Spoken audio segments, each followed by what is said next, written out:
ब्रह्मा गुरुर्विष्णुः गुरुर्देवो महेश्वरः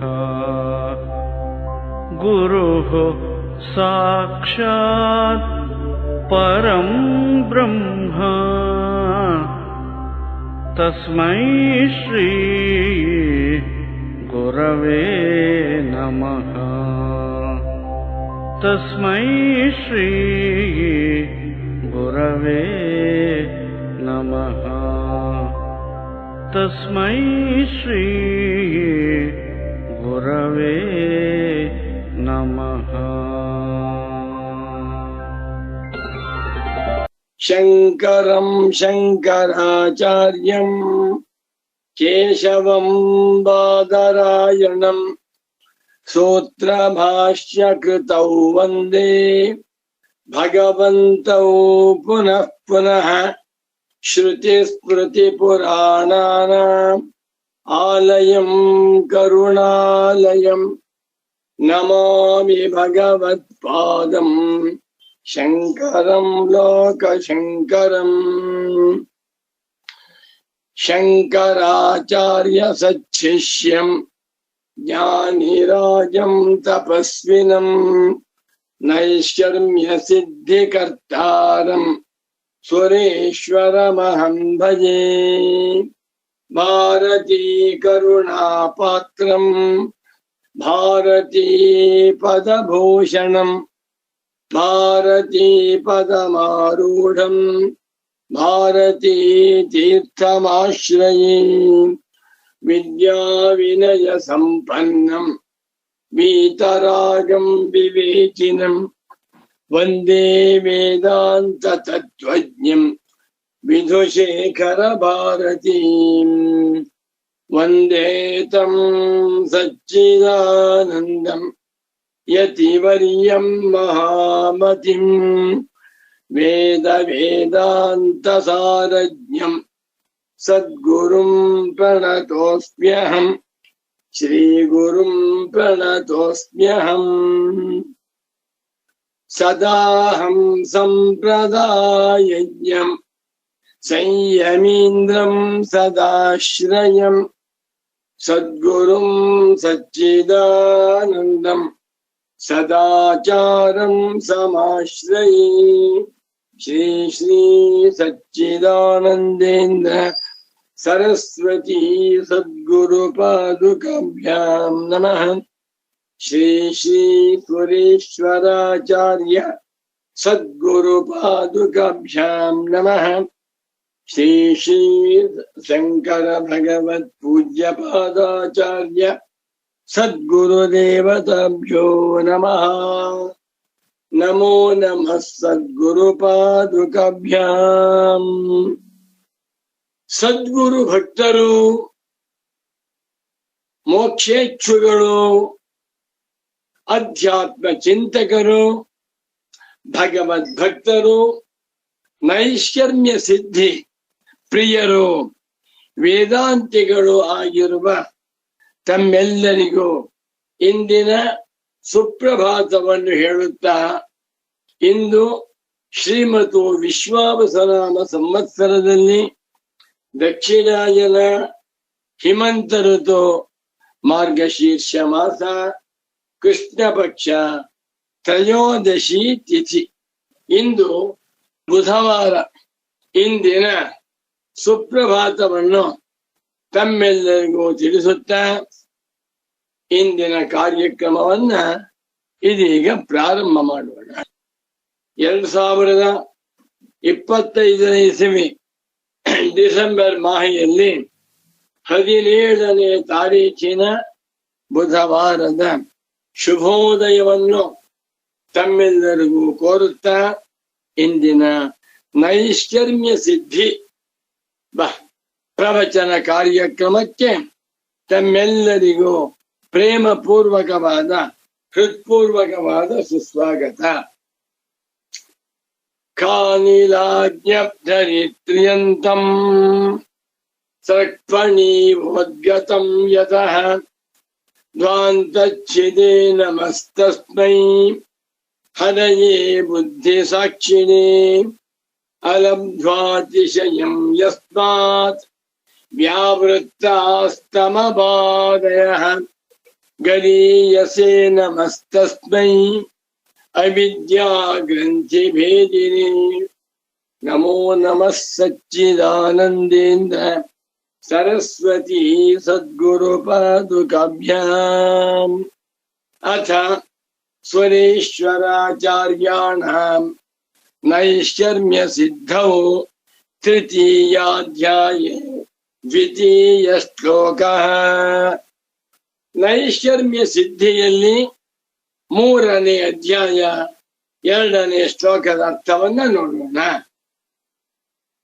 ಶ್ರೀ ಸ್ವರೇಶ್ವರಾಚಾರ್ಯ ಉವಾಚ ತತ್ಪದಂ ಪ್ರಗತಾರ್ಥಂ ಸ್ಯಾತ್ ತ್ವಂ ಪದಂ ಪ್ರತ್ಯಗಾತ್ಮನಿ ನೀಲೋತ್ಪಲವದೇತಾಭ್ಯಾಂ ದುಕ್ಷಣಾತ್ಮತ್ವ ನಿವಾರಣಿ. ತುಂಬಾ ಚೆನ್ನಾಗಿದೆ. ಓಂ ಶಾಂತಿ ಶಾಂತಿ ಶಾಂತಿ. ತತ್ವಮಸಿ ವಾಕ್ಯ. ತತ್ವಮಸಿ ಸದ್ಗುರುವಿನ ಉಪದೇಶ. ತತ್ವಮಸಿ ಸಕಲ ವೇದಾಂತಗಳ ಸಾರ. ತತ್ವಮಸಿ ಎನ್ನುವಂತಹದ್ದು ಶ್ರೋತ್ರಿಯನು, ಬ್ರಹ್ಮನಿಷ್ಠನು, ಜೀವನ್ಮುಕ್ತನು ಆಗಿರುವಂತಹ ಸದ್ಗುರು ತನ್ನ ಪ್ರೀತಿಯ ಶಿಷ್ಯನಿಗೆ, ಉತ್ತಮೋತ್ತಮನಾದ ಮುಮುಕ್ಷು ಶಿಷ್ಯನಿಗೆ ಉಪದೇಶ ಮಾಡುವ ಮಂತ್ರ ತತ್ವಮಸಿ. ತತ್ವಮಸಿ ಏನರ್ಥ? ತತ್ವಮಸಿ ವಾಕ್ಯದಲ್ಲಿ ತತ್ ತ್ವಂ ಅಸಿ 3 ಪದಗಳಿವೆ. ಅಸಿ ಪದ ಸದ್ಯಕ್ಕೆ ಬೇಡ, ಕ್ರಿಯಾಪದ. ತತ್ವಂ ಅಂತಿದೆ. ಏನರ್ಥ? ತದೇವ ತ್ವಂ ತ್ವಮೇವ ತತ್ ಎಂದು ಅನ್ವಯವನ್ನ ಮಾಡಿಕೊಳ್ಳಬೇಕು. ಪದಚ್ಛೇದ ಮಾಡ್ತೇನೀಗ. ತತ್ಪದಂ ಒಂದ್ ಪದ ಇದೆ. ತತ್ ಇತಿ ಪದಂ ತತ್ಪದಂ 2 ಶಬ್ದಗಳಿವೆ. ಒಂದು ತತ್, ಒಂದು ಪದಂ. ಆದರೆ ಎರಡೂ ಸೇರಿಕೊಂಡು ಒಂದು ಸಮಸ್ತ ಪದವಾಗಿದೆ. ತತ್ಪದಂ ಪ್ರಕೃತಾರ್ಥಂ ಸ್ಯಾತ್ ತ್ವಂ ಪದಂ ಪ್ರತ್ಯಗಾತ್ಮನಿ ನೀಲೋತ್ಪಲವತ್ ಏತಾಭ್ಯಾಂ ದುಕ್ಷಣಾತ್ಮತ್ವವಾರಣಿ. ಅಷ್ಟಪದಾತ್ಮಕೋ ಮಂತ್ರ, ಅಷ್ಟಪದಾತ್ಮಕ ಶ್ಲೋಕ. ಈ ಶ್ಲೋಕದಲ್ಲಿ 8 ಪದಗಳಿವೆ. 8 ಪದಗಳಿಂದ ರಚಿತವಾಗಿರುವ ಸಿದ್ಧ ಮಂತ್ರವಿದು. ತುಂಬಾ ಚೆನ್ನಾಗಿದೆ. ಇದು ವಸ್ತು ತಂತ್ರಜ್ಞಾನದ ರಾಜಮಾರ್ಗ. ಪೂಜೆ ಮಾಡು, ದಾನವನ್ನ ಮಾಡು, ಉಪವಾಸ ಮಾಡು, ಮೌನವನ್ನ ಮಾಡು, ಎಲ್ಲವೂ LKG ಪಾಠ. ಇದು ನೀನೇ ಬ್ರಹ್ಮ ಅಂತ ತಿಳ್ಕ.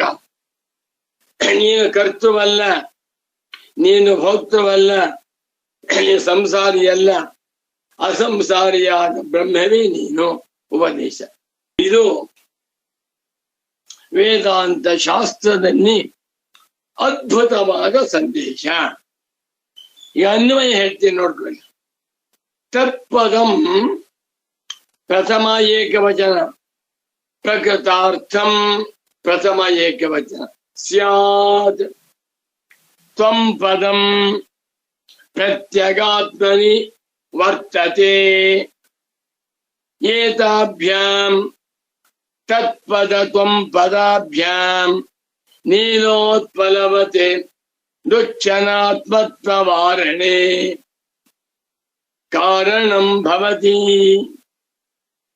ನಿಮಿತ್ತಂ ಭವತಿ. ಶ್ಲೋಕವನ್ನ ಪ್ರಾರಂಭ ಮಾಡಿದ ಕೂಡಲೇ ಅರ್ಥವಾಗ್ಬಿಟ್ಟು ನಮ್ಗೆ. ಅದು ಗುರುವಿನ ಅನುಗ್ರಹ, ಆಶೀರ್ವಾದ. ಈ ಶ್ಲೋಕಕ್ಕೆ ಭಗವತ್ಪಾದ ಸ್ವರೇಶ್ವರಾಚಾರ್ಯರವರು ಒಂದು ಅವತರಣಿಕಾ ವಾಕ್ಯವನ್ನು ಬರೆದಿದ್ದಾರೆ. ಅದು ಗದ್ಯ ರೂಪವಾದ ವಾಕ್ಯ, ಇದು ಪದ್ಯ ರೂಪವಾದ ಶ್ಲೋಕ. ಗದ್ಯ ಪದ್ಯಾತ್ಮಕವಾಗಿರುವ ವೇದಾಂತ ಪ್ರಕರಣವೆಂದರೆ ನೈಷ್ಕರ್ಮ್ಯ ಸಿದ್ಧಿ. ನೈಷ್ಕರ್ಮ್ಯ ಸಿದ್ಧಿಯನ್ನ ನಾವುಗಳು ವೇದಾಂತ ಚಂಪು ಕೃತಿ ಎಂದು ಕರೆಯಬಹುದು. ಗದ್ಯ ಪದ್ಯಾತ್ಮಕಂ ಕಾವ್ಯಂ ಚಂಪೂರಿತ್ಯಭಿಧೀಯತೆ. ಈಗ ಆ ವಾಕ್ಯ ಓದ್ತೆ ನೋಡಿ. ಯದಾ ಏವ ತದರ್ಥಂ ತ್ವಮರ್ಥೇ ಅವೈತಿ ಜಾನಾತಿ ತದಾ ಏವ ಅವಾಕ್ಯಾರ್ಥತಾಂ ಪ್ರತಿಪದ್ಯತೆ. ಗೀರ್ಮನಸೋಃ ಶ್ರುತಿಂ ನ ಪ್ರತಿಪದ್ಯತೆ ಇತಿ ಕುತಃ ಏತತ್ ಅಧ್ಯವಸೀಯತೆ ಯಸ್ಮಾತ್. ಬಹಳ ಚೆನ್ನಾಗಿದೆ. ಯದಾ ಏವ, ಯದಾ ಯಾವಾಗ, ಯದಾ ಏವ ಯಾವ ಕ್ಷಣದಲ್ಲಿ, ಯಾವಾಗಲಾದರೆ ತತ್ವ ಜಿಜ್ಞಾಸುವಾದ ಮುಮುಕ್ಷುವಾದ ಸಾಧಕನು ತದರ್ಥಂ ತದರ್ಥವನ್ನ ತ್ವಮರ್ಥೆ ತ್ವಮರ್ಥದಲ್ಲಿ ಅವೈತಿ ತಿಳಿಯುತ್ತಾನೆಯೋ. ತತ್ವಮಸಿ ಅಂತ ಹೇಳ್ತಾ ಇದೆ. ತತ್ತನ್ನುವ ಪದಕ್ಕೆ ಅರ್ಥ ತ್ವಂ ಅನ್ನುವಂತಹದ್ದು. ತದರ್ಥವನ್ನ ತ್ವಮರ್ಥದಲ್ಲಿ ತಿಳಿಯುತ್ತಿದ್ದಾನೆ. ತತ್ವಮಸಿ ಎನ್ನುವಾಗ ತತ್ಪದಕ್ಕೆ ಏನಪ್ಪ ಅರ್ಥ ಅಂದ್ರೆ ತ್ವಂ ಅಂತ ಅರ್ಥ. ಅಬ್ಬಾ, ತ್ವಂ ಅಂದ್ರೇನು? ತತ್. ಹೀಗೆ ಯಾವಾಗ ತಿಳಿದುಕೊಳ್ಳುತ್ತಾನೆಯೋ ತತ್ಪದಂ, ಆ ಪರಬ್ರಹ್ಮ ಅಂತ ಯಾವುದು? ನಾನೇ. ಪರಬ್ರಹ್ಮವು ನಾನೇ. ಸವಾ ಏಷ ಮಾನಜ ಆತ್ಮ ಅಜರೋ ಅಮರೋ ಅಮೃತೋ ಅಭಯೋ ಬ್ರಹ್ಮ ಅಭಯಂ ವೈ ಬ್ರಹ್ಮ ಅಭಯಂ ಹಿ ವೈ ಬ್ರಹ್ಮ ಭವತಿ ಯ ಏವಂ ವೇದ. ತತ್ಪದಾರ್ಥವನ್ನ ತ್ವಂ ಪದಾರ್ಥದಲ್ಲಿ ಯಾವಾಗ ಅವೈತಿ ಅವಾಪ್ಲಸ್ ಏತಿ, ಏತಿ ಇನ್ಗತೌ ಧಾತು ಅವ ಉಪಸರ್ಗ ಗತ್ಯರ್ಥಕಾನಾಂ ಧಾತೂನಾಂ ಜ್ಞಾನಾರ್ಥಕತ್ವಂ ಅವೈತಿ ವಿಜಾನಾತಿ. ತತ್ತನ್ನುವಂಥ ಪದಕ್ಕೆ ತ್ವಂ ಅನ್ನುವುದೇ ಅರ್ಥ ಎನ್ನುವುದನ್ನ ಯಾವ ಚಂದ್ರ ತಿಳ್ಕೋತಾನೋ ತದಾ ಏವ ತಿಳಿದುಕೊಂಡ ಕೂಡಲೇ ಅವನಿಗೆ ತತ್ವಮಸಿ ಎನ್ನುವಂತಹ ವಾಕ್ಯಕ್ಕೆ ಅವಾಕ್ಯಾರ್ಥತಾಂ ಪ್ರತಿಪದ್ಯತೆ. ತತ್ಪದವೂ ಹೋಗಿ ತ್ವಂ ಪದವೂ ಹೋಗಿ ಅಸಿಪದವೂ ಹೋಗಿ ತತ್ವಮಸಿ ಎನ್ನುವಂತಹ ವಾಕ್ಯಕ್ಕೆ ಅವಾಕ್ಯಾರ್ಥತಾಂ ಅವಾಕ್ಯಾರ್ಥವನ್ನೇ ಹೊಂದುತ್ತಾನೆ. ಮುಂದೆ ನಾನು ಎನ್ನುವುದಿಲ್ಲ, ಬ್ರಹ್ಮ ಎನ್ನುವುದು ಇಲ್ಲ, ಹಸಿ ಎನ್ನುವುದೇ ಎಲ್ಲವೂ ಹೋಗಿಬಿಟ್ಟು ಅಪದಾರ್ಥಂ ಅವಾಕ್ಯಾರ್ಥಂ ಪ್ರತಿಪದ್ಯತೆ ಹೊಂದುತ್ತಾನೆ. ಮತ್ತೆ ಅದರಿಂದ ಏನಾಗ್ತಾನೆ? ಗೀರ್ ಮನಸೋಹ ಶ್ರುತಿಂ ನ ಪ್ರತಿಪದ್ಯತೆ. ಗೀರ್ ಮನಸೋಹ, ಗೀಹಿ ಮಾತು, ಮನಃ ಮನಸ್ಸು, ಈ ಮಾರ್ಗವನ್ನ ಕ್ರಿಯಾಕಾರಕ ಫಲ ಮಾರ್ಗವನ್ನ ಇವನು ಹೊಂದುವುದಿಲ್ಲ. ಸ್ವರ್ಗಕ್ಕೆ ಹೋಗುವುದಿಲ್ಲ, ಬ್ರಹ್ಮಲೋಕಕ್ಕೂ ಹೋಗುವುದಿಲ್ಲ. ಯಥೋ ವಾಚೋ ನಿವತ್ತಂತೆ ಅಪ್ರಾಪ್ಯ ಮನಸಾಸ ಎನ್ನುವಂತೆ ಮಾನಸಾತೀತವಾದ ಬ್ರಹ್ಮತತ್ವವನ್ನು ಹೊಂದುತ್ತಾನೆ. ಇವನಿಗೆ ಮುಂದೆ ಸಂಸಾರಗತಿ ಇಲ್ಲ. ಇತಿ ಕುತಃ ಏತದವಸೀಯತೆ. ನೀವು ಹೇಳಿಬಿಟ್ರಿ ಇದು ಹೇಗೆ ಹೊಂದುತ್ತೆ, ಇದು ಹೇಗೆ ನಿಶ್ಚಯ ಮಾಡಿದ್ರೆ? ನಿಮ್ಮ ಪಾಠ ಚೆನ್ನಾಗಿದೆ. ತತ್ಪದಾರ್ಥವನ್ನ ತ್ವಂ ಪದಾರ್ಥದಲ್ಲಿಯೋ, ತ್ವಂ ಪದಾರ್ಥವನ್ನ ತತ್ಪದಾರ್ಥದಲ್ಲಿಯೋ ಯಾವಾಗ ಮುಮುಕ್ಷು ತಿಳಿದುಕೊಳ್ಳುತ್ತಾನೆಯೋ ಆಗ ಅವನಿಗೆ ಅವಾಕ್ಯಾರ್ಥವಾಗುತ್ತದೆ. ಅದರಿಂದ ಅವನು ಕೃತಕೃತ್ಯನಾಗಿ ಸಂಸಾರ ಚಕ್ರದಲ್ಲಿ ಸಿಕ್ಕಿಕೊಳ್ಳುವುದಿಲ್ಲ ಅಂತ ಹೇಳ್ತಾ ಇದ್ದೀರಲ್ಲ. ಇದು ಕುತಃ, ಹೇಗೆ, ಯಾವ ಕಾರಣದಿಂದ ಅಧ್ಯವಸೀಯತೆ ನಿರ್ಣೀಯತೆ, ಹೇಗೆ ನಿರ್ಣಯ ಮಾಡಿದೆ ನೀವು? ಏನ್ ಪ್ರಮಾಣ, ಯುಕ್ತಿ ಏನು ಅಂತ ಹೇಳಿದ್ರೆ ಯಸ್ಮಾತ್ ಯಾವ ಕಾರಣದಿಂದ ನಿರ್ಣಯ ಮಾಡಿದ್ದೇವೆ ಅಂತ ಇದರಿಂದ ನೋಡಿ ಹೇಳ್ತೀನಿ. ಶ್ರೀ ಸುರೇಶ್ವರಾಚಾರ್ಯ ಉವಾಚ ತತ್ಪದಂ ಪ್ರಗತಾರ್ಥಂ ಸ್ಯಾತ್ ತ್ವಂ ಪದಂ ಪ್ರತ್ಯಗಾತ್ಮನಿ ನೀಲೋತ್ಪಲವದೇತಾಭ್ಯಾಂ ದುಃಖನಾತ್ಮತ್ವವಾರಣಿ. ನಮೋ ನಮಃ ಸಚ್ಚಿದಾನಂದೇಂದ್ರ ಸರಸ್ವತಿ ಸದ್ಗುರು ಪಾದುಕಾಭ್ಯಾಂ. ತತ್ವಮಸಿ ವಾಕ್ಯದಿಂದ ಆಗುವ ಪ್ರಯೋಜನ ದುಃಖಿ ಅನಾತ್ಮತ್ವ ವಾರಣೆ. ನಾನು ದುಃಖಿಯಾದ ಸಂಸಾರಿ ಎನ್ನುವ ಭ್ರಮೆಯನ್ನ ವಾರಣೆ ತಳ್ಳಿ ಹಾಕುತ್ತದೆ. ಅನಾತ್ಮತ್ವ ಬ್ರಹ್ಮವು ನನಗಿಂತ ಭಿನ್ನವಾಗಿರುವ ಅನಾತ್ಮ ತತ್ವ ಎನ್ನುವ ಭ್ರಮೆಯನ್ನ ನಿವಾರಣೆ ಮಾಡಿ. ದುಃಖಿ ಅನಾತ್ಮತ್ವ ವಾರಣೆ. ದುಃಖೀ ಚ ಅನಾತ್ಮ ಚ ದುಃಖನಾತ್ಮಾನೌ ತಯೋಃ ದುಃಖನಾತ್ಮತ್ವತ್ವಂ ದುಃಖಿ ಅನಾತ್ಮತ್ವಂ ತಸ್ಯ ದುಃಖನಾತ್ಮತ್ವಸ್ಯ ವಾರಣಂ ತಸ್ಮಿನ್. ನಾನು ದುಃಖಿಯಾಗಿರುವ ಕರ್ತೃಭೋಕ್ತವಾಗಿರುವ ಜೀವಾತ್ಮನೆಂಬ ಸಂಸಾರಿ ಎನ್ನುವ ಭ್ರಮೆಯನ್ನ ವಾರಣೆ ವಾರಯತಿ ತಳ್ಳಿ ಹಾಕುತ್ತೆ. ಬ್ರಹ್ಮವನ್ನ ಬ್ರಹ್ಮವು ಸಚ್ಚಿದಾನಂದ ಸ್ವರೂಪವಾಗಿದೆಯಂತೆ. ಬ್ರಹ್ಮವು ನಿತ್ಯ ಶುದ್ಧ ನಿತ್ಯ ಬುದ್ಧ ನಿತ್ಯವಾಗಿದೆಯಂತೆ. ಅಂತೆ ಅಂದ್ರೆ ಅನಾತ್ಮ. ಅಂಥ ಒಬ್ಬ ಶ್ರೀಮಂತನಿಗೆ ಅರಮನೆ ಇದೆಯಂತೆ. ಇಂಥ ಒಬ್ಬ ಸನ್ಯಾಸಿಗೆ ಒಂದು ಕುಟೀರ ಇದೆಯಂತೆ. ಅಂತೆ ಅಂದ್ರೆ ಅನಾತ್ಮ.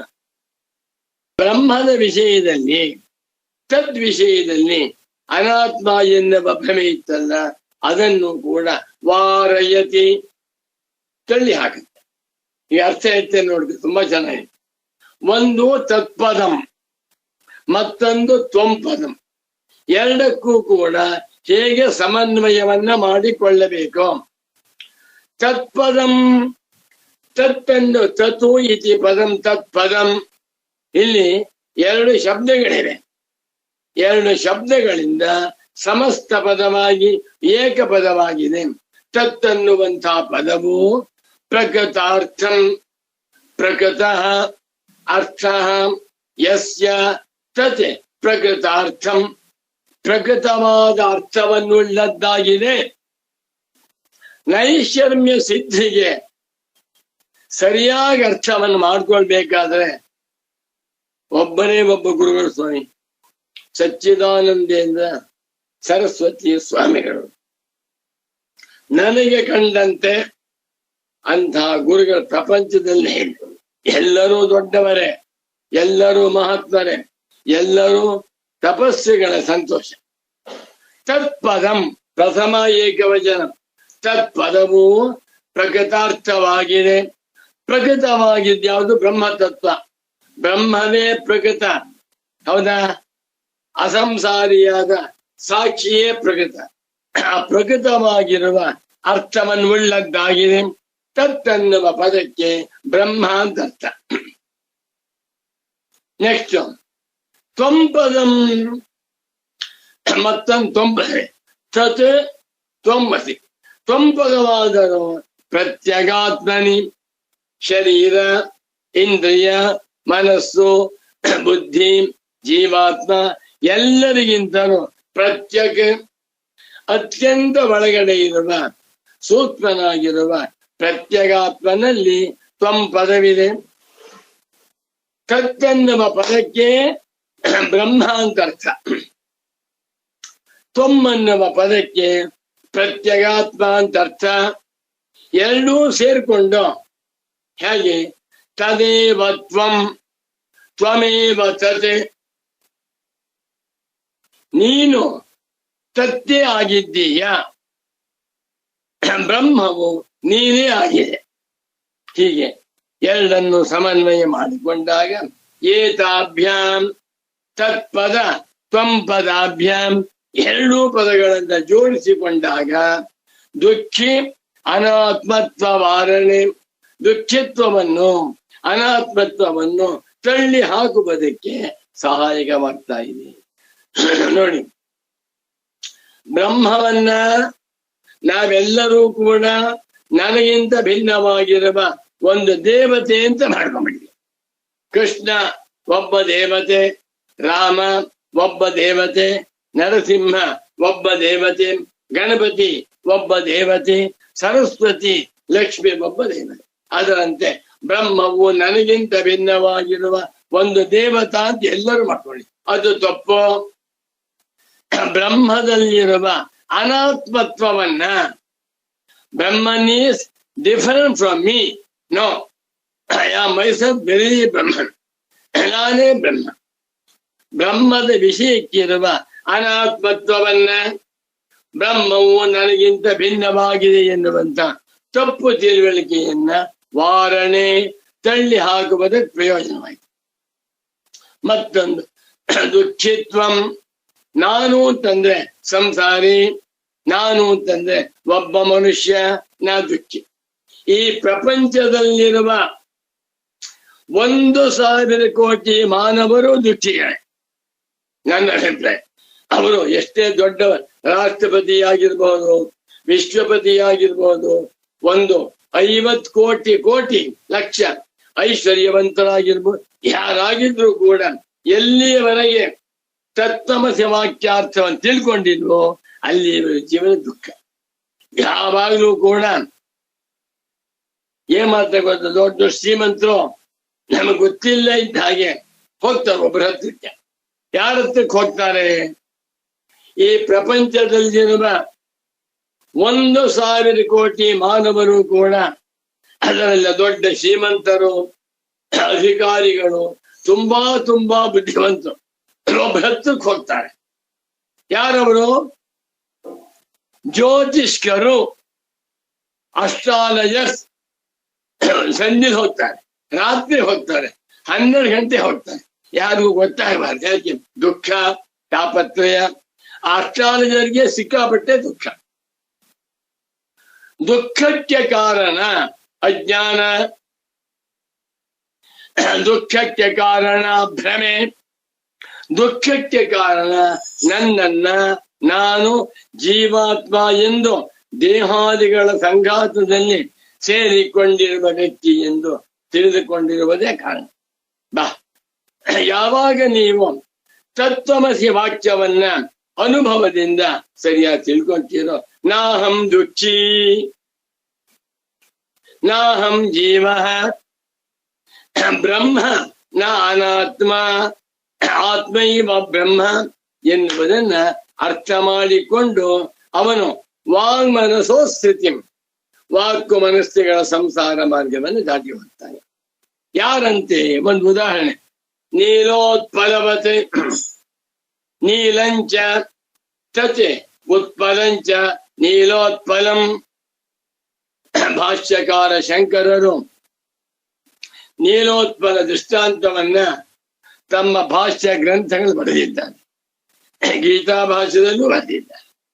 ಇದನ್ನ ಪಾಠ ಮಾಡುವಾಗ ನನ್ನ ಪ್ರೀತಿಯ ಪರಮ ಪೂಜ್ಯ ಸದ್ಗುರು ಪುಂಗವರಾದ ಶ್ರೀ ಶ್ರೀ ಶ್ರೀ ಸಚ್ಚಿದಾನಂದೇಂದ್ರ ಸರಸ್ವತಿ ಸ್ವಾಮಿಗಳವರು ಸೊಗಸಾಗಿ ಹೇಳ್ಕೊಟ್ಟಿದ್ದಾರೆ. ನೀಲಂ ಉತ್ಪಲಂ, ನೀಲಂ ಕಪ್ಪಾಗಿರುವ ಅಥವಾ ನೀಲಿಯಾಗಿರುವ, ಉತ್ಪಲಂ ನೈದಿಲೆ, ಕನ್ನೈದಿಲೆ. ಗುರು 4 ಜನ ಶಿಷ್ಯರನ್ನು ಕರೆದು ಬಿಟ್ಟು ಒಬ್ಬೊಬ್ಬರು ಹೇಳ್ತಾರೆ, ನೀಲೋತ್ಪಲ ಮಾನಯ, ಕಪ್ಪಾಗಿರುವ ಅಥವಾ ರಕ್ತೋತ್ಪಲ ಅಂತ ಇಟ್ಕೊಳ್ಬೇಕ. ನೀಲ ಅಂದ್ರೆ ಕಪ್ಪು ಆಗುತ್ತೆ, ನೀಲಿಗಾಗುತ್ತೆ, ಬೇಡ. ರಕ್ತೋತ್ಪಲ ಮಾನಯ ಅಂತ ಹೇಳ್ತಾರೆ. ಕೆಂಪಾಗಿರುವಂತ ನೈದಿಲೆಯನ್ನ ತೆಗೆದುಕೊಂಡು ಬಾ. ಏನೋ ಮಾರ್ಕೆಟ್ ಹೋಗ್ಬಿಟ್ಟು ನಾಳೆ ಗಣಪತಿ ಪೂಜೆ ಮಾಡ್ಬೇಕಂದ್ರ ನೀವೊಬ್ಬೊಬ್ರು ಕೂಡ ಕೆಂಪಾಗಿರುವಂತಹ ಕಮಲದ ಪುಷ್ಪವನ್ನ ಕೊಂಡ್ಕೊಂಡು ಬನ್ನಿ ಅಂತ ಹೇಳಿದ್ರು. 4 ಜನವೂ ಮಾರ್ಕೆಟ್ ಹೋದ್ರು. ಅಲ್ಲಿ ಕೆಂಪಾದಂತಹ ನೈದಿಲೆ ಸಿಕ್ಲಿಲ್ಲ. ಒಬ್ಬ ಬುದ್ಧಂತ ಏನ್ ಮಾಡ್ದ, ಬಿಳಿ ನೈದ್ರೆ ತಗೊಂಡ್ಬಂದ, ಇನ್ನೊಬ್ಬ ಹಸಿರಾಗಿರುವಂತಹ ನೈದ್ರೆ ತಗೊಂಡ್ಬಂದ, ಇನ್ನೊಬ್ಬ ಕಪ್ಪಾದ ನೈದ್ರೆ ತಗೊಂಡ್ಬಂದ ಇಟ್ಟ. ಗುರು ಹೇಳ್ತಾರೆ, ತನ್ನ ಇದೆಲ್ಲ ನಾನು ನಿಮ್ಗೆ ಹೇಳಿದ್ದು ಕೆಂಪಾದ ನೈದಿಲೆ ಅಂತ ಹೇಳಿದೆ. ಇದು ಕೆಂಪಾಗಿದೆಯಾ, ಕಪ್ಪಾಗಿದೆ, ಬಿಳುಪಾಗಿದೆ, ಹಸಿರಾಗಿದೆ, ಹಳಿ, ಇದೆಲ್ಲ ತಗೊಂಡೋಗಿ ವಾಪಸ್. ಮತ್ತೊಬ್ಬ ಬುದ್ಧಂತ ಏನ್ ಮಾಡ್ದ, ಕೆಂಪಾದ ನೈದಿಲೆ ಅಂತಿತ್ತಲ್ಲ, ಕೆಂಪಾದ ದಾಸವಾಳ ತಂದ್ಬಿಟ್ಟ. ದಾಸವಾಳದು ಕೆಂಪಾಗಿತ್ತು. ಗುಳೆ ತಂದಿನಿಂದ ಇದು ಕೆಂಪೇನ ಆಗಿದೆ, ಆದರೆ ಇದು ನೈದಿಲೆ ಎಲ್ಲ ದಾಸವಾಳ ನನಗೆ ಬೇಡ, ನನಗೆ ಬೇಕಾದದ್ದು ಕೆಂಪಾದ ನೈದಿಲೆ, ಕೆಂಪಾದ ಗುಲಾಬಿ ಬೇಕು. ಅಲ್ಲಿ ಕೆಂಪು ಎನ್ನುವಾಗ ಬಿಳುಪಲ್ಲ, ಹಳದಿಯಲ್ಲ, ಹಸಿರಲ್ಲ ಅಂತ ಅರ್ಥ. ಅದನ್ನ ತಳ್ಳಿ ಹಾಕಿದ್ರು. ನೈದಿಲೆ ಎನ್ನುವಾಗ ಕೆಂಪಾದ ಶಾಲಲ್ಲ, ಕೆಂಪಾದ ಕುಂಕುಮವಲ್ಲ. ಇನ್ನೊಬ್ಬ ಕುಂಕುಮ ತಂದ್ಬಿಟ್ಟ. ವೇಳೆ ಕೆಂಪಾದ ಅಂತ ಹೇಳಿದ್ರೆ ತಂದಿದ್ದೇನೆ, ನಾನು ಹೇಳಿದ್ದು ಕೆಂಪಾದ ಕುಂಕುಮವಲ್ಲ, ಕೆಂಪಾದ ಗುಲಾಬಿ. ಅಲ್ಲಿ ನೀಲೋತ್ಪಲ ಎನ್ನುವಾಗ ನೀಲಿ ಅಥವಾ ಕಪ್ಪು ಅಂತಂದ್ರೆ ಉಳಿದದ್ದಲ್ಲ ಅಂತ ಅರ್ಥ. ಉಳಿದ ಯಾವ ಬಣ್ಣವೂ ಅಲ್ಲ. ನಾ ಬೇರೆ ಉದಾಹರಣೆ ಕೊಡ್ತೇನೆ. ಒಬ್ಬ ಗುರು ಶಿಷ್ಯನ ಹೇಳಿದ್ರು, ಗುರುವಿನ ಹತ್ರ ಒಂದು 10 ಶಾಲಿದೆ, ಕಪ್ಪು, ಕೆಂಪು, ಹಳದಿ, ಹಸಿರು, ಬಿಳಿ. ಗುರುಗಳಿಗೆ ಅವರೇ ಗೃಹಸ್ಥರು, ಸನ್ಯಾಸಿಗಳೆಲ್ಲ ಬಿಳಿ ಶಾಲಿಷ್ಯ. ಅವರೇನ್ ಮಾಡಿದ್ರು, ಬಿಳಿ ಶಾಲನ್ನು ತೊಂಬಪ್ಪ ಅಂದ್ರು. ಶಿಷ್ಯರು ಕೆಂಪು ಶಾಲ್ ತಂದ್ಕೊಟ್ಟ. ಒಬ್ಬ ಇದೆಲ್ಲ ಕಣೋ ಬಿಳಿ ಶಾಲು, ಇನ್ನೊಬ್ಬ ಕಪ್ ಶಾಲ್ ತಂದ್ಕೊಟ್ಟ. ನಾನು ಹೇಳಿದ್ದೇನಪ್ಪ ಬಿಳಿ ಶಾಲು, ಇನ್ನೊಬ್ಬ ಬಿಳಿ ಪಂಚೆ ತಂದ್ಕೊಟ್ಟ.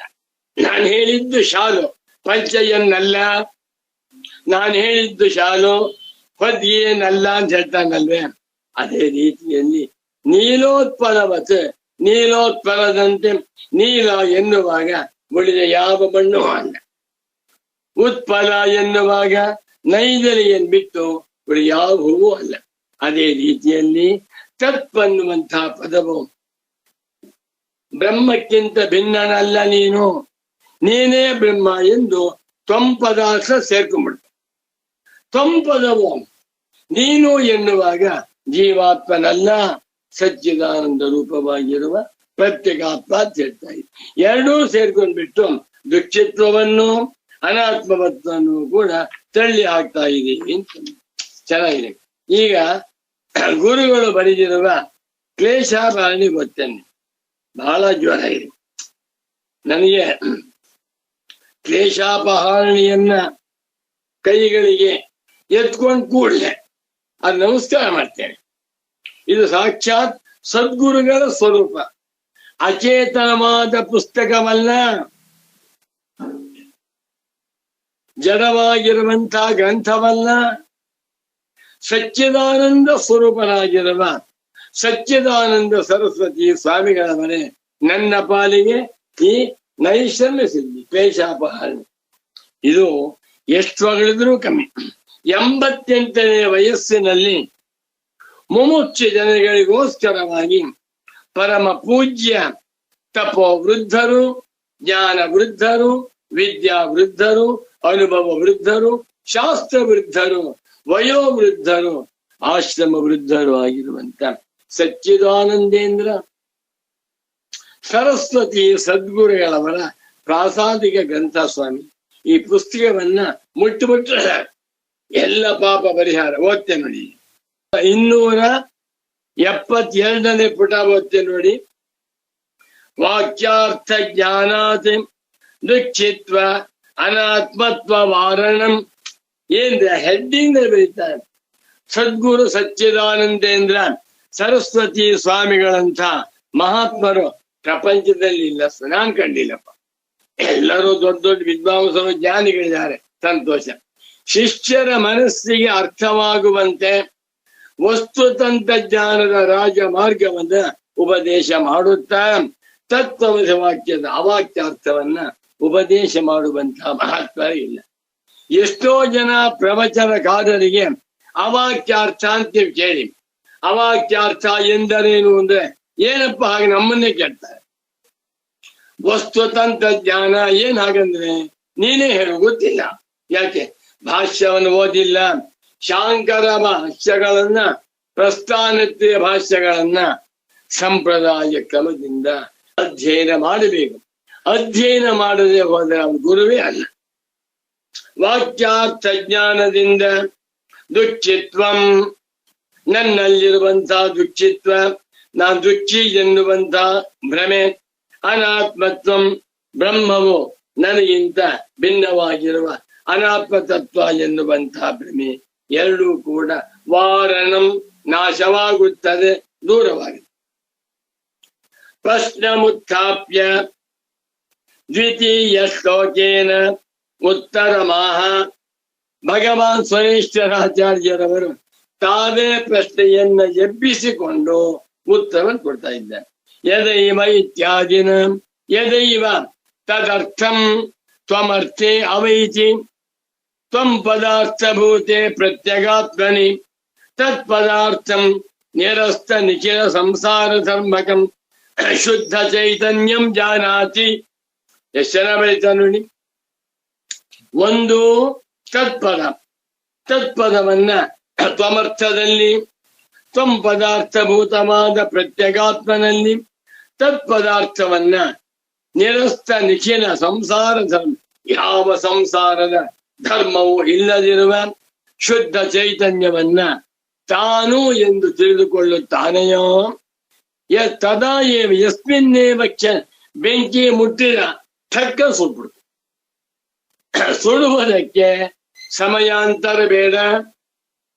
ಬೆಳಿಗ್ಗೆ ಪೂಜೆ ಮಾಡ್ತಾ ಇದ್ದೆ, ದೀಪ ಹಚ್ಚುವಾಗ ಕೆಳಗಡೆಯ ದೀಪ ಹಚ್ತೀನಿ, ಮೇಲ್ಗಡೆ 4 ದೀಪ, 2 ದೀಪ ನಂದಾದೀಪದಂತೆ 20 ಈ ಮನೆಗೆ ಬಂದಾಗಿನಿಂದ 20 ವರ್ಷವಾಯ್ತೇನೋ, ಒಂದಿನವೂ ದೀಪ ಆರಿಲ್ಲ. ದೊಡ್ಡ ದೀಪ 2, ಕೆಳಗಡೆಯ ದೀಪ ಪೂಜೆ ಮಾಡುವ ಹಚ್ತೀನಿ. ಪೂಜೆ ಮಾಡುವಾಗ ಇವತ್ತು 2 ದೀಪ ಕೆಳಗಡೆ ಇಟ್ಟಿದ್ದೆ, ಮೇಲ್ಗಡೆ ದೀಪ ಹಚ್ಚಿ ಕೈಯದ್ದೆ, ಸುಟ್ಬಿಡ್ತು ಕೈಗ, ಟಕ್ಕ ಸುಟ್ಟು ಬುದ್ಧಿ ಬಂತು. ಆಹಾ, ಬೆಂಕಿ ಹೇಳುತ್ತೆ, ನೀನ್ ಪೂಜೆನಾದ್ರೂ ಮಾಡು, ಧ್ಯಾನನಾದ್ರೂ ಮಾಡು, ಅಡಿಗೆನಾದ್ರೂ ಮಾಡು, ಏನ್ ಬೇಗ ನನ್ ಕೆಲ್ಸ ಸುಡುದು, ಮುಟ್ಟಿದ ಕೂಡಲೇ ಸುಡುತ್ತೆ. ಅದೇ ರೀತಿಯಲ್ಲಿ ಯಾವ ಕ್ಷಣದಲ್ಲಿ ಮುಮುಕ್ಷ ಸಾಧಕನು ತತ್ಪದವನ್ನ ತ್ವಂಪದದಲ್ಲಿಯೂ ತ್ವಂಪದವನ್ನ ತತ್ಪದಾರ್ಥದಲ್ಲಿಯೂ ತಿಳ್ಕೊತಾನೋ ತದೇವ ತಸ್ಮಿನ್ನೇವ ಕ್ಷಣೆ ಅವಾಕ್ಯಾರ್ಥತ ಭೇದ ಸಂಸರ್ಗ ರಹಿತಂ ನಿರ್ವಿಶೇಷಮೇವ ವಸ್ತು ಸಂಪದ್ಯತೆ. ಆ ಕ್ಷಣದಲ್ಲಿಯೇ ಅವಾಕ್ಯಾರ್ಥವಾಗುತ್ತದೆ. ಭೇದ ಸಂಸರ್ಗರಹಿತವಾಗಿರುವ ನಿರ್ವಿಶೇಷವಾಗಿರುವ ಪರಬ್ರಹ್ಮವನ್ನೇ ಹೊಂದಿಬಿಡುತ್ತಾನೆ.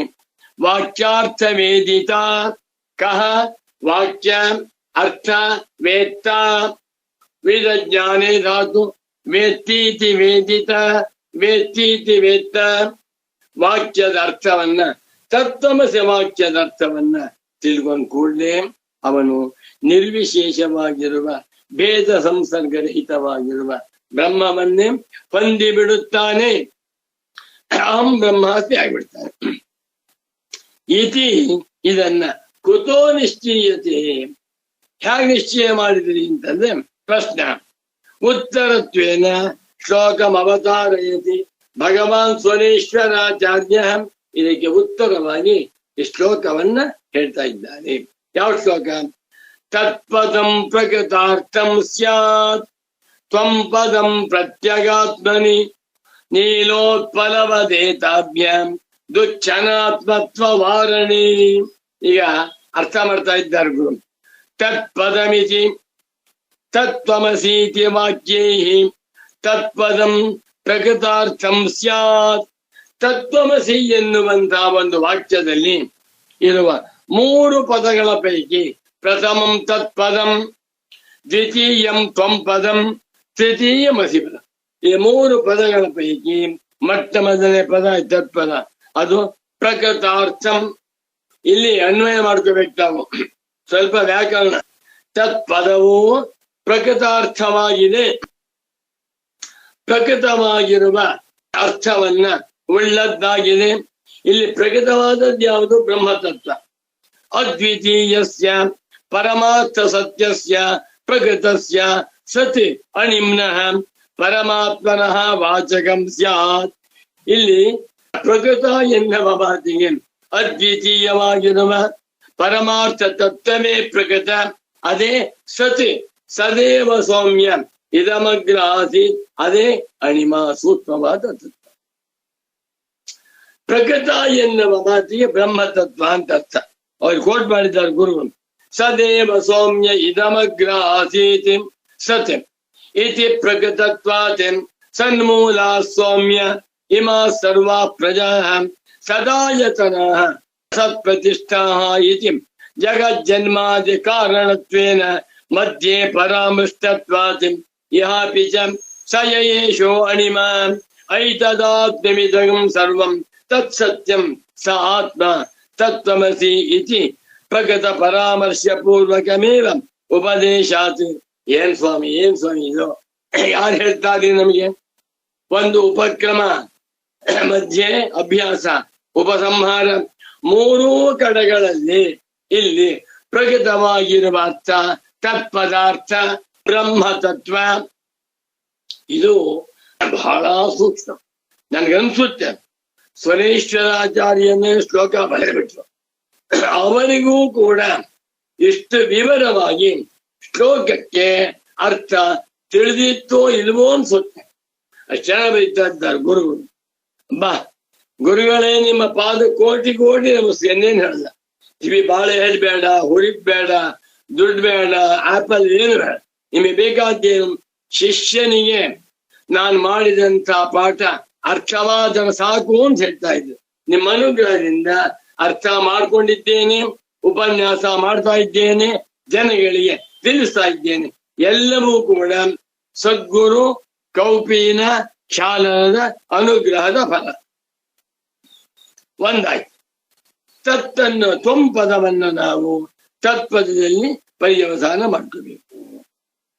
ತ್ವಂಪದಂ ಪ್ರತ್ಯಗಾತ್ಮನಿ, ತ್ವಮ್ಮನ್ನುವಂತಹ ಪದ ಇದೆಯಲ್ಲ, ತತು ತ್ವಮ್ಮಸಿ, ತ್ವಮ್ಮನ್ನುವಂತಹ ಪದವು ಪ್ರತ್ಯಗಾತ್ಮನಿ ವರ್ತತೆ, ಪ್ರತ್ಯಗಾತ್ಮನನ್ನು ಹೇಳುತ್ತಿದೆ. ಶ್ವೇತಕೇತೋ ಪಿತು ಆದೇಶವಾಕ್ಯಂ ಶ್ರೋತುಂ ಮಂತುಂಚ ಉಪಸ್ಥಿತಸ್ಯ ಪ್ರತೀಚಿ ಪರಾಘೂತ ಅಹಂಕಾರಾದಿ ಅನಾತ್ಮ ಅಪೇಕ್ಷೆಯ ಸರ್ವಾಂತರಭೂತೆ ಆತ್ಮನಿ ವರ್ತತೆ ಇತಿ ಶೇಷಃ. ಇಲ್ಲಿ ತತ್ಪದಂ ಪ್ರತ್ಯಗಾತ್ಮನಿ ಅಂತಿದೆ. ವರ್ತತೆ ಎಂದು ಸೇರಿಸಿಕೊಳ್ಳಬೇಕು. ತತ್ಪದವು ಪ್ರತ್ಯಗಾತ್ಮನಲ್ಲಿ ಕ್ರಿಯಾಪದ ವರ್ತತೆ ಅಸ್ತಿ ಸೇರಿಸ್ಕೊಳ್ಬೇಕು. ಹಾಗೆ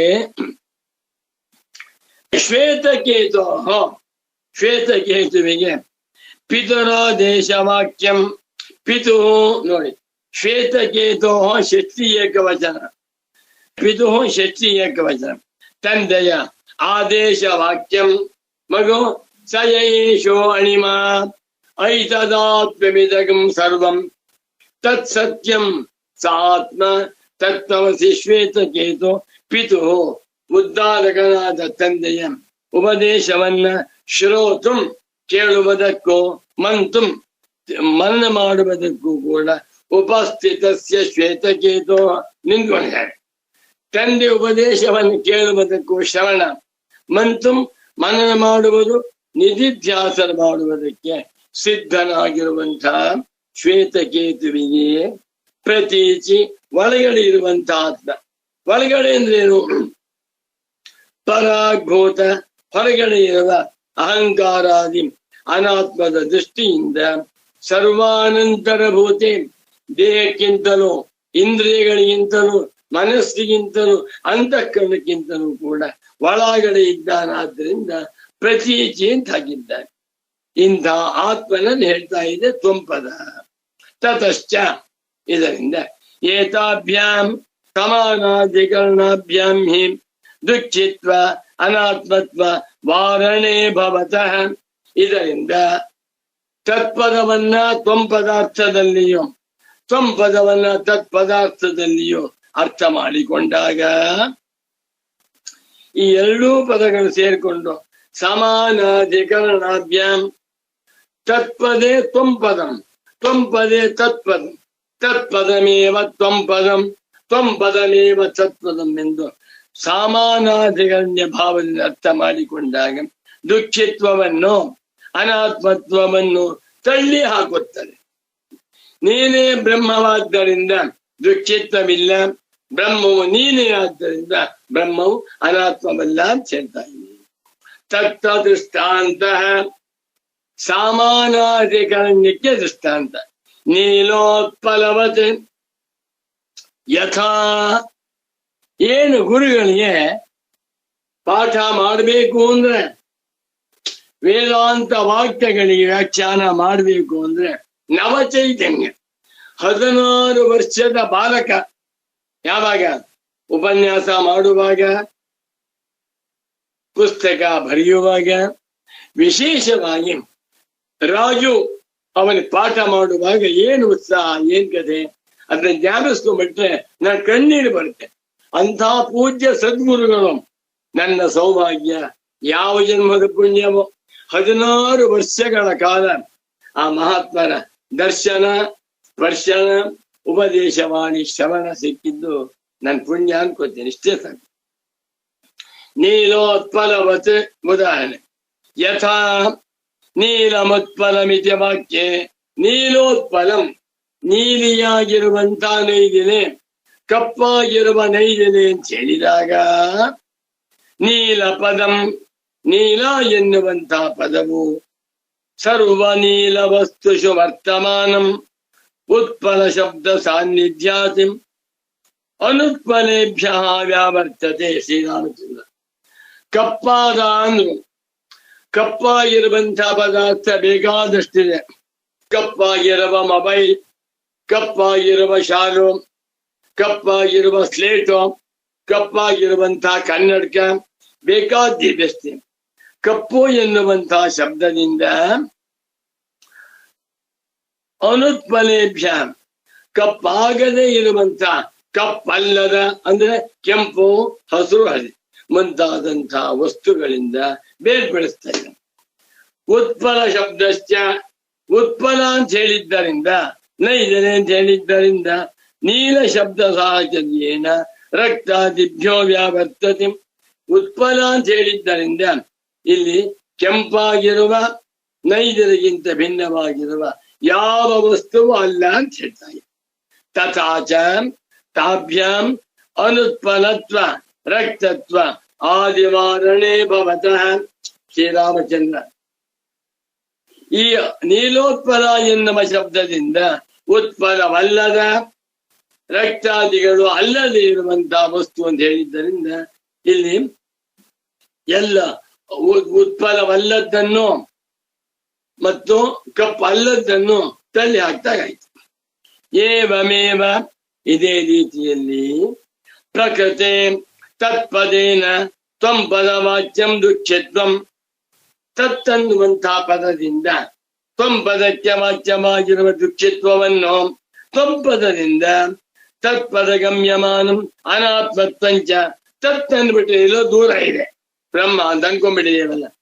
ತತ್ಪದದಿಂದ ಗಮ್ಯವಾಗಿರುವ ಅನಾತ್ಮತ್ವವನ್ನು ವ್ಯಾವರ್ತಿತಂ ಭವತಿ ತಳ್ಳಿ ಹಾಕ್ದಂಗೆ ಆಯ್ತು. ಇದು ತತ್ವಮಸಿ ವಾಕ್ಯದ ಅರ್ಥ. ಇತ್ತಂಚ ಹೀಗೆ ಉಭೇ ಅಪಿ ಪದೇ ತತ್ಪದ ತ್ವಂ ಪದೇ ಎರಡೂ ಕೂಡ ಎಲ್ಲ ನಪುಂಸಕಲಿಂಗ, ಪ್ರಥಮ ವಿಭಕ್ತಿ ದ್ವಿವಚನ. ತತ್ವ ಮತ್ತು ತ್ವಂ ಅನ್ನುವಂತ ಎರಡೂ ಪದಗಳು ಚೈತನ್ಯ ಮಾತ್ರ ಲಕ್ಷ್ಯಯತಃ ಚಿನ್ಮಾತ್ರ ಸ್ವರೂಪವಾಗಿರುವ ಪರಬ್ರಹ್ಮವನ್ನೇ ಲಕ್ಷ್ಯಯತಃ ಲಕ್ಷಣಾರ್ಥದಲ್ಲಿ ಹೇಳುತ್ತಿವೆ. ವಾಚ್ಯಾರ್ಥವಲ್ಲ, ಲಕ್ಷ್ಯಾರ್ಥವನ್ನ ತೆಗೆದುಕೊಳ್ಳಬೇಕು. ಇತ್ತಂಚ ಉಭೇ ಅಪಿ ಪದೇ ಚೈತನ್ಯ ಮಾತ್ರ ಲಕ್ಷ್ಯಯತಃ ಇತಿ ವಾಕ್ಯಾತ್ ಅವಾಚ್ಯಾರ್ಥ ಪ್ರತಿಪತ್ತಿ. ಇವಾಗ ತತ್ಪದವೂ ಹೊರಟೋಯ್ತು, ತ್ವಂಪದವೂ ಹೋಯ್ತು, ಅತಿಪದವೂ ಹೋಯ್ತು. ಎಲ್ಲ ಪದಗಳು ಸಂಪೂರ್ಣವಾಗಿ ಬಾಧಿತವಾಗಿ ತತ್ವಮಸಿ ಎನ್ನುವಂತಹ ವಾಕ್ಯವೂ ಹೋಗಿಬಿಟ್ಟು ಅಪದಾರ್ಥ ಅವಾಚ್ಯಾರ್ಥ ಆಗ್ತಾಯಿತು. ಅವಾಚ್ಯಾರ್ಥ ಪ್ರತಿಪತ್ತಿ. ಹೀಗೆ ಎರಡು ತತ್ವದ ತ್ವಂಪದಗಳ ವಿಚಾರದಿಂದ ಅವಾಚ್ಯಾರ್ಥವನ್ನೇ ಹೊಂದುತ್ತಾನೆ ಎನ್ನುವಂತಹದ್ದು ಸಂಗಚ್ಯತೆ, ಹೊಂದುತ್ತಿದೆ ದತ್ತ ಅನ್ಬಿಟ್ಟು. ಇದು ಸಚ್ಚಿದಾನಂದೇಂದ್ರ ಸರಸ್ವತಿ ಮಹಾಸ್ವಾಮಿಗಳವರ ಉಪದೇಶಾಮೃತ, ಉಪದೇಶ ಸಾರ. ಇದನ್ನ ನಾವೆಲ್ಲರೂ ಅರ್ಥ ಮಾಡಿಕೊಂಡು ಅವಾಚ್ಯಾರ್ಥವಾದ ಪರಬ್ರಹ್ಮದಲ್ಲಿ ನೆಲೆಗೊಳ್ಳುವಂತೆ ಆಗಲಿ ಎಂದು ತಿಳಿಸುತ್ತಾ ಈ ಪ್ರವಚನವನ್ನಿಲ್ಲಿಗೆ ಸಂಪನ್ನಗೊಳಿಸುತ್ತಿದ್ದೇನೆ. ತತ್ಪದಂ ಪ್ರಕೃತಾರ್ಥಂ ಸ್ಯಾತ್ ತ್ವಂ ಪದಂ ಪ್ರತ್ಯಗಾತ್ಮನಿ ನೀಲೋತ್ಪಲವಧೇತಾಭ್ಯಾಂ ದುಚ್ಛನಾತ್ಮತ್ವವಾರಣಿ ಕಾನಿರಾಜ್ಞಬ್ಧರಿತ್ರ್ಯಂತಂ ತ್ರಕ್ಫಣೀವೋದ್ಗತಂ ಯತಃ ಗಾಂತಚ್ಛಿದೇ ನಮಸ್ತಸ್ಮೈ ಹರಯೇ ಬುದ್ಧಿ ಸಾಕ್ಷಿಣಿ ಅಲಬ್ಧ್ವಾತಿಶಯಂ ಯಸ್ಮಾತ್ ವ್ಯಾವೃತ್ತಾಸ್ತಮವಾದಯಃ ಗಣೀಯಸೇ ನಮಸ್ತಸ್ಮೈ ಅವಿದ್ಯಾ ಗ್ರಂಥಿ ಭೇದಿನಿ. ನಮೋ ನಮಃ ಸದ್ಗುರು ಪಾದುಕಾಭ್ಯಾಂ.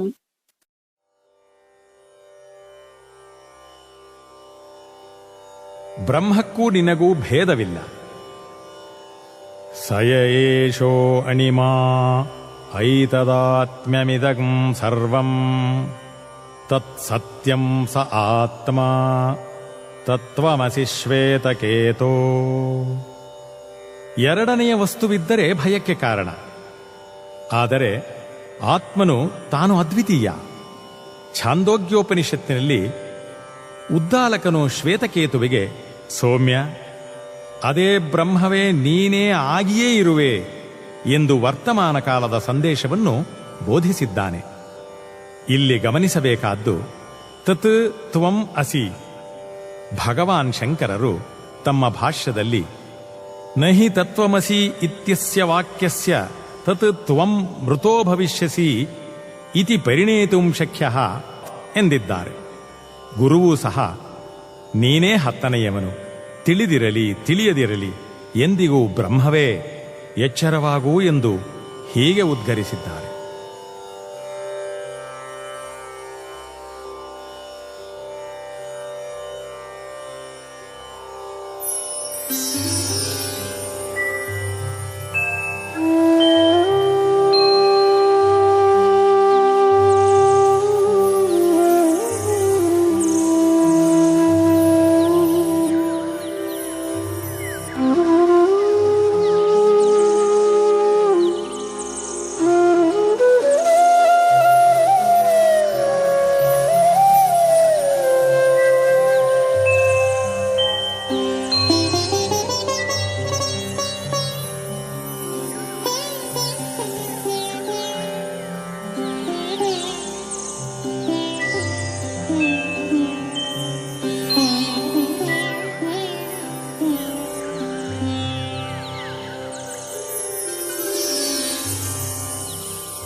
ಬ್ರಹ್ಮಕ್ಕೂ ನಿನಗೋ ಭೇದವಿಲ್ಲ, ಕೇಳೆಲೋ ಬಾಲ ಕೇಳೆಲೋ ಕಂದ.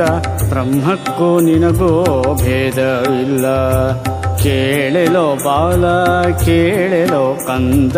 ಬ್ರಹ್ಮಕ್ಕೂ ನಿನಗೋ ಭೇದವಿಲ್ಲ.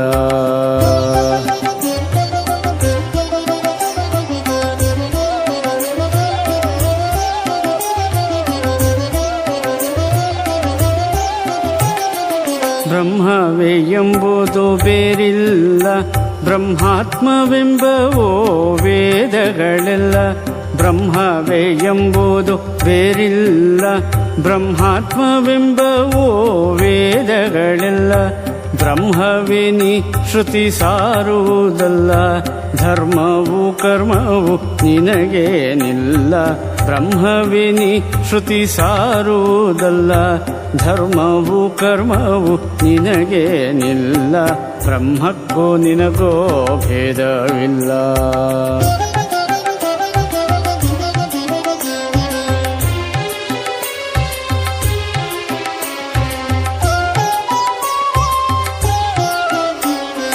ಈತರ ಜೀವೇಶ್ವರರೆಂಬುವದ ಮತ್ತೆ ವಿದ್ಯದ ಭೇದ. ಈತರ ಜೀವೇಶ್ವರರೆಂಬುವದ ಮತ್ತೆ ವಿದ್ಯದ ಭೇದ. ಉತ್ತಮ ಎರಡು ನೀನೆಂಬುವದ ತತ್ವಮಸಿ ವಾಕ್ಯದರ್ಥವ ತಿಳಿದ. ಉತ್ತಮ ಎರಡು ನೀನೆಂಬುವದ ತತ್ವಮಸಿ ವಾಕ್ಯದರ್ಥವ ತಿಳಿದ. ಬ್ರಹ್ಮಕ್ಕೂ ನಿನಗೋ ಭೇದವಿಲ್ಲ.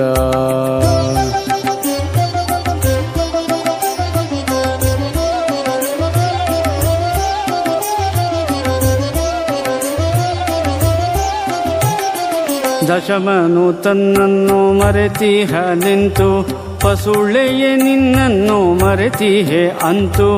ದಶಮನು ತನ್ನನ್ನು ಮರೆತಿಹ ನಿಂತು, ಪಸುಳೆಯ ನಿನ್ನನ್ನು ಮರೆತಿಹೆ ಅಂತು. ಹೊಸಬನು ಅವನಿಗೆ ತೋರಿದ ನಿಂತು, ಹೊಸೆದು ನಿನ್ನ ಗುರು ತೋರುವನಂತು. ಹೊಸಬನು ಅವನಿಗೆ ತೋರಿದ ನಿಂತು, ಹೊಸೆದು ನಿನ್ನ ಗುರು ತೋರುವನಂತು. ಬ್ರಹ್ಮಕ್ಕೂ ನಿನಗೋ ಭೇದವಿಲ್ಲ.